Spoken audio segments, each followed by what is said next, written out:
A small foldable electric bike all in this box. That's the promise of the DYU D3F folding electric bike. That's what I've got in this box, and we're going to put it to the test. Hey guys, I'm Phaedra from All Things Phaedra, and I like really cool stuff. I think you like really cool stuff too.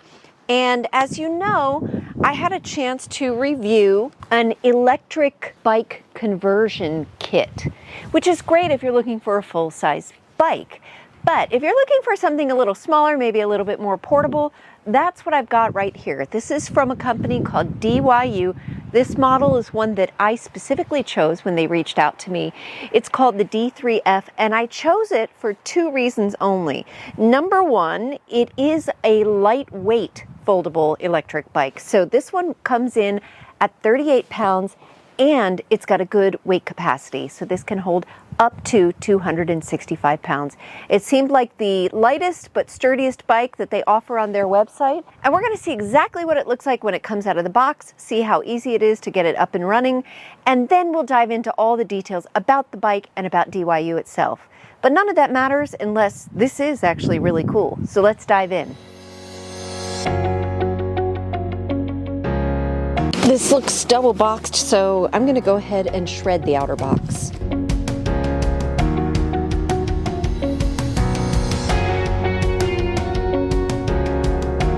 That was not the most graceful unboxing, but I'm now down to the interior box, and it actually has handles built into the box on the front and the back so that I can pick it up, and it's got handles on the side.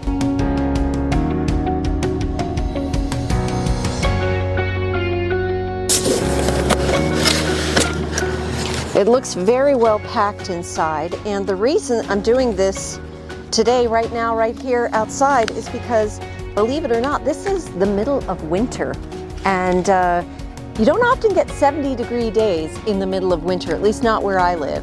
A week ago, we were covered with snow and snow squalls, so I'm taking full advantage of this weather.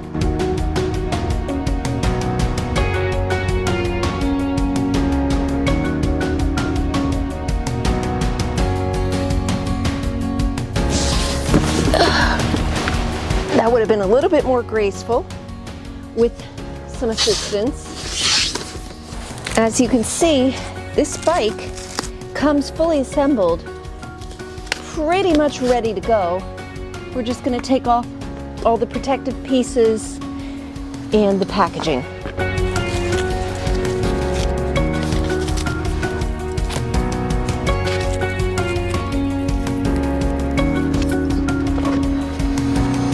Okay, so what I'm impressed with right off the bat is that I've gotten to this point with no assistance and no instructions. And I almost feel like I'm ready to go, except for one thing, I'm missing my pedals. So we're gonna go into the box because I think that's where I'm going to have instructions and charging information and probably my pedals to get this ready to go on the road. Okay, we're gonna get into the weeds a little bit here. I've got my tools. All two of them. This is what came with the kit. And it looks like it's going to be a pretty simple installation, but again, let's see how easy it is. So I have the instruction booklet, but I'm going to be honest, it pretty much just shows you the parts that come with the bike and no real information about where they go or how to install them, but it looks pretty self-explanatory. So we're going to do that with these brake pedals, and they do have clearly marked on here right and left to make sure you've got one going clockwise, one going counterclockwise. And as far as I can tell, it's really just a screw, a big bolt at the end, I guess you would call that, at the end of the brake pedal that we're going to put on. So we're going to start with the left pedal, and I mean, looks pretty self-explanatory. Although I might need two hands for this. Well, the first thing that's happening is I'm turning it the wrong way. And the second thing is that you don't want to turn the pedal, you want to turn this nut at the end of the bolt.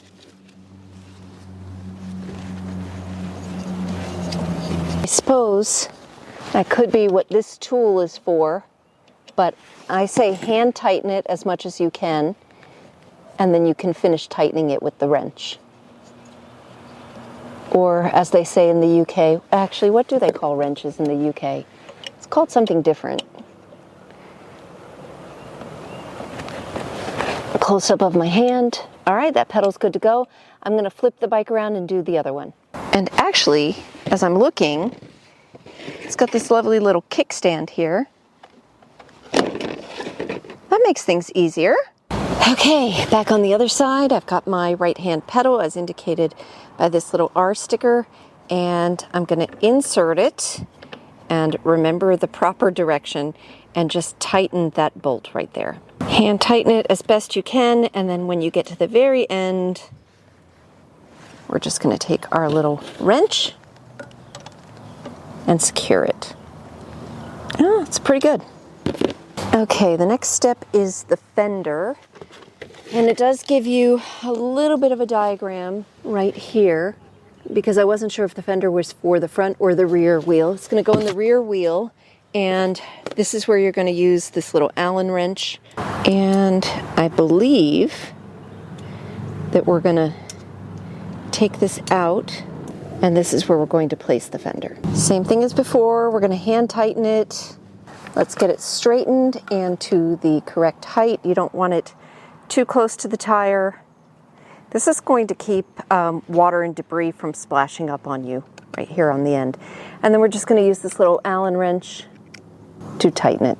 This is definitely a two-hand job. It still looks like it's supposed to be down some, but anyway, this is what we are going with. And now, let's see, I've got two pieces left. I've got this piece. Not sure what that is. Oh, maybe a light for back here.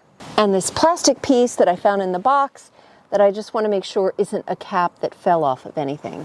Okay, I brought it inside because I want to get this fully charged up, or mostly charged up, before I take it out on the road and show you the odds and ends that I figured out. So first of all, my assistant helped me figure out that this light is something that you just strap on in the back. It's going to be manually operated, so you'll have to turn it on before you start riding, turn it off when you're done, and that essentially serves as your brake light. And then the other thing is this cap, and the cap is meant as sort of a protective measure for the on-off buttons. So if you're carrying it, you don't accidentally turn it on. Sort of rudimentary. I know that's going to get lost, but the idea is there. And then the last thing that we needed to do, like I said, is charge it up. And right here, this is the charging port. And you simply plug the cord in there, plug it into a regular wall outlet, and then you'll see right here, it'll indicate basically red or green. Does it need, excuse me, it'll indicate never a moment alone around here, but it will indicate red if it still needs to charge additional, or it'll indicate green if it is fully charged. So ideally we want this to be fully charged, but I'm a little impatient, and there are so many cool features to show you on this, and as they say with good writing, also applies to good video, show, don't tell. So I'm going to take this outside once it has a little bit of charge while the weather is still nice and show you the things that are really cool and get away from this furry zoo. Fully charged up and ready to go. Didn't take too long to charge, but I'm ready to take this for its initial run. But before I do, there are probably a couple things that you might want to know about this. The first one being the price, the second one being the max range, and the second one being the max speed. So this one, actually, if you go on the DYU website, it retails for about $4.59. You can get deals on Amazon. I saw it for $3.89. I'll put links down below for both of them, so you can check that out. And this is really designed to be more of like a city bike, like a commuter bike. And the reason for that is it's really lightweight. The handle folds down and it can be carried by this handle. But the other thing that you should know is that it has a 36-volt lithium battery, and that's going to give you anywhere from 15 to 37 miles of range. Now, I know that sounds like a big range, but the battery itself can deliver 30 to 37 miles. But if you've got it full throttle, then you can get anywhere between 15 and 35. So it's really variable depending on how you drive it and of course how the weather conditions are. The max speed is 15.5 miles per hour and the max uphill angle is 15 degrees. I've got some hills in this neighborhood, so we're going to put it to the test. So I'm going to hop on the bike and show you some of the cool details. The height adjustable seat, the manual taillight, the fender that we installed. This is your charging port right here. You can close that up. We've got our pedals that we installed. This is your carrying handle right here. And this is the foldable handlebars, which I'll show you in a second. Up front, we have an LED light. Sitting on the bike, we are looking at, remember this cap I showed you yesterday? This is what gives us the ability to turn it on and off. Now, how do you know if it's on or off? Well, we're gonna jump over to this little dashboard right here. And this is your battery indicator. We're gonna turn this on with the push of a button and you'll see that it's gone all the way up. So it is fully charged. This button right here is what turns on your headlamp. And it's not just a push on and off. You have to hold it for about 3 to 5 seconds and wait for the light to come on. Now there's no indicator, so you want to make sure that you can see it turning off and on. And to turn it off, again, you're just going to hold that button down 3 to 5 seconds and it turns off. Back up here by the handlebars, we have a really high-tech bell. I love that, so cute. And this lever right here allows you to adjust the angle of the handlebars. All right, 15 miles an hour is not fast. So I'm protected, I'm ready to go on my trial run. And we're gonna just go. So I'm gonna pull the throttle towards me. Okay, all right, you still have to pedal and balance like it's a bike. And the cool thing about this is it has cruise control. So if you maintain the same speed for 8 seconds or more, you should be able to let go of the throttle and it'll keep you going at that speed. So let's try it. You definitely need to keep pedaling to keep the bike going. But I like that you don't have to keep the throttle down the whole time. If you look behind me, you'll see a car coming down right now, but this is the big hill in the neighborhood. Let's go through a couple hills in the neighborhood here and see how it does.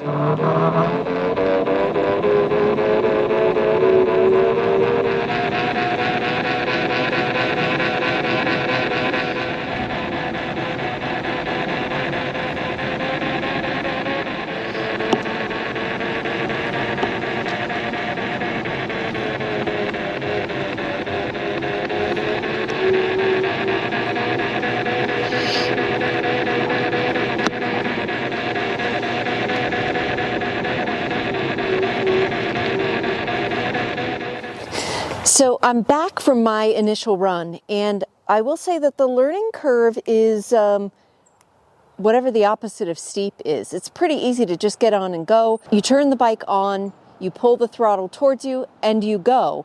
It is a pedal assist bike, so you will need to pedal to help maintain speed. But as with regular bicycles, when you're going down a hill, you can coast, and it's fun. It's a fun little bike. It's good that it's pedal assist because if it wasn't those little wheels, you'd be pedaling a lot. But I felt really comfortable going up the big hills in my neighborhood. I did have to keep it full throttle to get it all the way up there, but it did not seem like it was struggling at all. The other thing I noticed is that this seat is really comfortable. And as I mentioned before, this bell is pretty cute. It does have both front and rear disc brakes. So you've got handles right here in the front that I did use when I was coming down the hill, just to make sure I didn't wipe out anywhere. Now, Phaedra, you might be saying, what is a nice suburban lady like you going to do with a little city rider like this? Well, that's a good question. I mean, I could ride it around here, but these are really more designed for city or urban environments. So the reason I wanted this and the reason why I was looking for something that is lightweight and has a good weight capacity is because I've got a son going to college in a little over a year, and I thought this would be a great campus bike. Don't you wish you had an e-bike when you went to college? Let me just remind you of how this works. So it's got this handy kickstand, which I love, but when you're ready to fold it up, you pull this handle here, and this handlebar folds down next to the bike, and you just pick it up and go. So they even suggest that you carry it on the subway with you, or if you're transportation secretary, you have the Secret Service drive you to within a block of your office, then get out and ride your e-bike to work. Before we go inside, I'm gonna get some heavier test subjects on this bike to give me their impressions of it.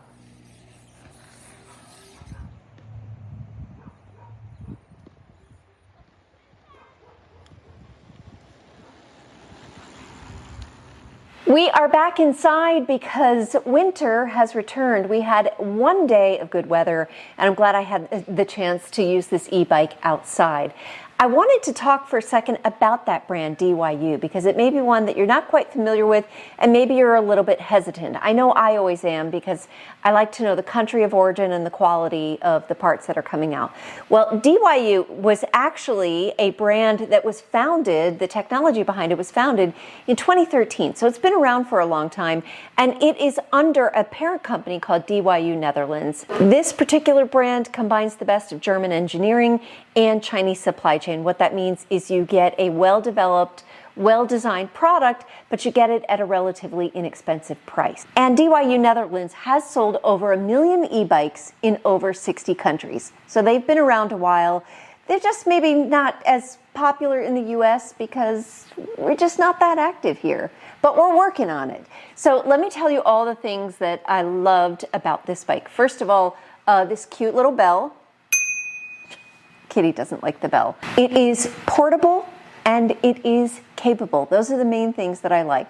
It's easy to charge. You saw that I simply plugged it into a regular outlet, and within a few hours, I think it takes about 5 to 6 hours if the battery is fully drained to recharge the bike. It's got safety in mind with a bright LED light up front and a manual LED light in the back. It's lightweight, coming in at 38 pounds, which does require some strength, but as far as e-bikes go, 38 pounds is a really manageable weight. It's got good capacity, so this bike can hold up to 265 pounds, and it's got pretty good get up and go. It can go up to 15 miles per hour, but the average you're gonna get, that's at full throttle, the average that you're gonna get is 13 miles per hour. Things that I don't love about it, there are a few. Number one, it's heavy, right? I said it's light. It's lightweight for an e-bike, but it's heavy for just hauling it around at 38 pounds. That's why you got to put on a little bit of muscle. Also, this seat height, it doesn't adjust much higher than this, which is fine for my 5'3" frame.